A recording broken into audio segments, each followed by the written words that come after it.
Bonjour à tous et bienvenue dans le journal de la formation, une édition qui vous est proposée en partenariat avec Centre Info et on va découvrir le corner de l'innovation de Centre Info avec nos deux invités. Tout d'abord Elisabeth Dartig, bonjour. Bonjour Jérôme. Vous êtes présidente de Mon Coach Mobilité, une start-up qui est hébergée, qui fait partie de ce corner de l'innovation de Centre Info dont la chargée de mission est Karine Chavarochette. Bonjour. Bonjour Jérôme. Vous êtes en charge de couver ces 17 startups.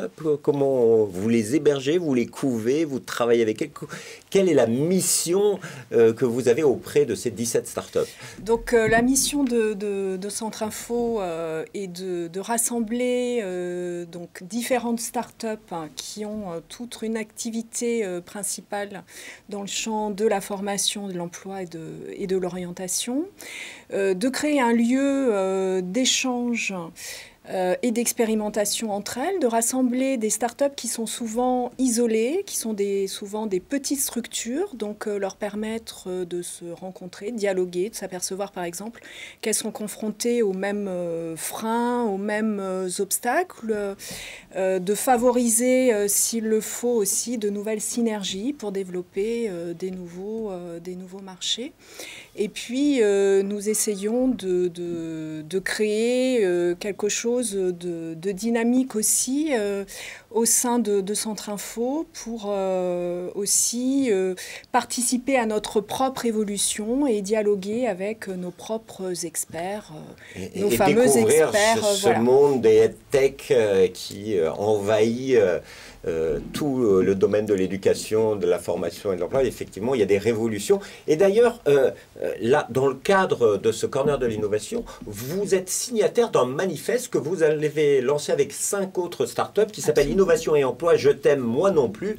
Pourquoi lancer un manifeste? C'est la première action du corner? Eh bien, parce que donc on s'est retrouvés autour de startups qui travaillaient dans le cadre de l'emploi, de l'obsolescence des compétences.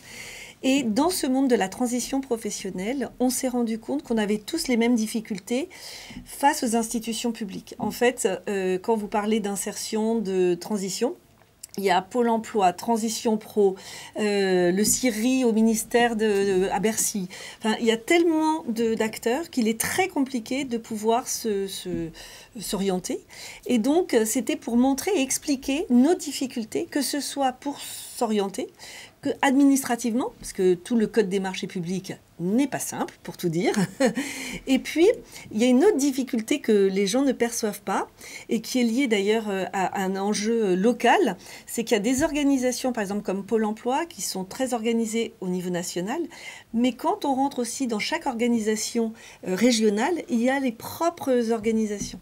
Donc voilà, c'était pour faire sentir toute cette difficulté, toute cette complexité que nous avons écrit dans une volonté commune par rapport aux acteurs publics et aux startups, de faire entrer l'innovation dans le champ des transitions professionnelles. Alors ce manifeste, c'est quelque chose qui plaît à Centre Info, c'est justement des objectifs du corner, proposer du débat, et le débat continue autour de ce manifeste. Tout à fait. Donc ça a été initié dans nos fameuses séances collaboratives trimestrielles entre toutes les startups, avec l'objectif de le présenter aux premières rencontres innovation que nous avons organisées avec le CNAM, la FNADIR et l'APEC le 3 octobre dernier au CNAM. Et donc l'idée est bien de lancer le débat, d'entretenir ce débat et de permettre à d'autres acteurs de réagir face à ce manifeste. Et peut-être aussi, petite parenthèse, ce manifeste aussi a été débattu avec des collègues de Centre Info. Donc c'est bien, je vous parlais tout à l'heure de synergie. C'est bien dans cet axe-là que ça s'inscrit. Il y a un vrai besoin de réflexion autour de ça, de toutes ces innovations qu'on voit apparaître dans le secteur. Et les acteurs publics, il faut que tout le monde lise ce manifeste et tout le monde contribue. Parce que, alors, je donne quand même l'adresse mail. Si vous le téléchargez sur corner.centre-info.fr, vous pouvez le lire et puis débattre avec les membres du corner en écrivant à manifeste.cornerinnovation@centre-info.fr. Alors oui, il faut le lire, bien entendu. Participer au débat, pourquoi? Parce qu'il faut que l'innovation rentre dans les transitions professionnelles. Ça, moi, j'en suis absolument convaincue. Et si on veut le faire, il faut que chacun se connaisse mieux, se comprenne mieux. Et puis, la dernière partie propose des solutions. Par exemple, de développer plus de collectifs entre les institutions publiques, les très grandes entreprises et les start-up.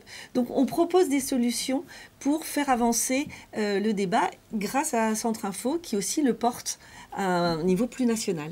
C'est-à-dire que vous avez choisi, candidaté pour faire partie du Corner Innovation de Centre Info.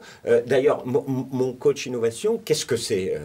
Qu'est-ce qui vous a motivé à aller dans ce collectif et vous développez quoi comme service? Donc, mon coach mobilité accompagne toutes les transitions professionnelles pour aider chacun à trouver sa place.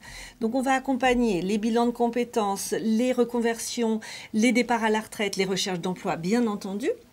On peut accompagner ou bien les partenaires publics sur de l'insertion. Donc, on travaille avec le ministère des Armées pour le travail des conjoints militaires, ou bien les personnes en RSA pour qu'ils retrouvent un emploi. Donc, ça, c'est pour l'insertion.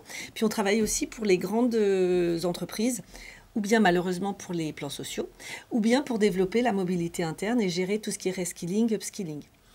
Et donc, du coup, on a candidaté auprès de Centre Info parce que, d'abord, ce monde est très complexe. Ça, c'est la première chose. La deuxième chose, c'était pour, justement, pouvoir mieux comprendre et être supporté sur la partie très juridique, très administrative, puisque Centre Info est quand même considéré comme un expert dans son domaine. Et je le dis d'autant plus que j'étais une ancienne DRH pendant 20 ans. Et donc, je vois bien à quel point le monde de la formation est compliqué. Et donc, s'il n'y a pas Centre Info pour nous aider et nous orienter, c'est compliqué. Et puis, ça donne aussi beaucoup de crédibilité à l'ensemble des startups quand on travaille sur des sujets comme ce qu'on a fait autour du manifeste. Alors, et le quotidien du corner de l'innovation à Centre Info, c'est quoi? Parce que là, on a entendu une chef d'entreprise, ex-DRH, qui fait appel sur des points précis, juridiques, avec une vraie aide. Mais voilà, vous avez 17 autres chefs d'entreprise, start-upers. Quels sont les types de demandes qu'ils vous adressent et comment vous travaillez avec eux au-delà du manifeste? Bien sûr, on a beaucoup d'autres activités. On a des activités régulières, un point mensuel où chacun, c'est l'occasion pour chacun de faire un point sur son activité. Des fois, c'est à ces moments-là, justement, que des rencontres, des discussions s'initient. Après, je vous le disais tout à l'heure, on a des séances collaboratives trimestrielles où là, on travaille sur un projet annuel avec un rendu final. Une rencontre événementielle avec d'autres acteurs du champ de la formation pour ouvrir justement, que ce soit des institutions publiques, des entreprises, et de montrer un petit peu tout ce que les startups ont produit, réfléchi dans ce champ complexe de la formation, des publications et puis d'autres nouveaux projets pour 2024, mais on vous en dira plus. Mais est-ce que vous disiez en début d'émission que c'était aussi susciter des collaborations nouvelles? Alors certes, vous avez collaboré avec 4 autres startups sur l'écriture de ce manifeste. Est-ce que vous avez d'autres expériences de travail avec une des startups du Corner pour, en tant qu'entrepreneur, créer un nouveau produit ou travailler ensemble sur des projets? Alors effectivement, mais c'est toujours autour d'une rencontre. Donc si je prends un exemple, grâce au Corner de l'innovation, on a travaillé avec la start-up, la WeBox, qui eux forment les managers dans les très grandes entreprises. Et donc on a monté une offre ensemble sur eux, le management la formation des managers, nous, les transitions professionnelles, puisque l'un amène toujours l'autre. Et donc on a essayé d'aller chez les clients ensemble. Mais par exemple, on a fait des webinars ensemble et ça nous a permis aussi d'augmenter notre visibilité ensemble. Voilà, c'est tout l'objectif du Corner de l'innovation. Ça vous fait plaisir de voir ce foisonnement d'idées et éventuellement de business. Tout à fait, c'est aussi un des enjeux de rassembler justement différents groupes humains qui, comme je vous le disais tout à l'heure, sont souvent isolés Et là, de pouvoir se sentir un petit peu moins seul, de pouvoir partager leurs solutions et surtout d'être dans cette idée de complémentarité, puisque tous développent des solutions à différents moments, que ce soit au moment de l'orientation, que ce soit de l'accompagnement, que ce soit de la formation pour un métier qui a été ciblé, une transition prévue, donc, et qui répondent encore une fois à tous ces grands enjeux de transition écologique, sociale, numérique. Enfin, on a essayé voilà, de réunir un panel de startups qui ont des solutions qui pour nous sont originales. Vous avez réuni un ensemble de startups, il y a des collaborations, ça donne envie, si on est startup dans ce domaine, de venir au Corner de l'innovation. Vous allez en accepter de nouvelles dans les années à venir? Alors oui, puisque l'idée est toujours de ces entrées et sorties, c'est-à-dire que certaines vont sortir ou sont déjà sorties pour différentes raisons. Soit elles changent d'activité, elles ressentent, soit elles sont devenues beaucoup plus grandes, elles se rapprochent de PME, donc là on n'est plus dans l'esprit de départ et on essaie d'être toujours un petit peu à l'affût des nouvelles propositions. Il y aura peut-être un nouvel appel à projet innovantes. Ouais. Exactement, 2024, ouais. Suivez bien le site Corner Innovation. Et pour vous, les échéances pour 2024, Nous allons suivre l'actualité. On sort de la réforme des retraites et donc il va y avoir tout un travail d'accompagnement et de dynamisation des carrières pour les 50-55 ans. Pour les 50-55 ans, à suivre sur votre site internet, j'imagine. Le site internet et puis le corner aussi sur les deux.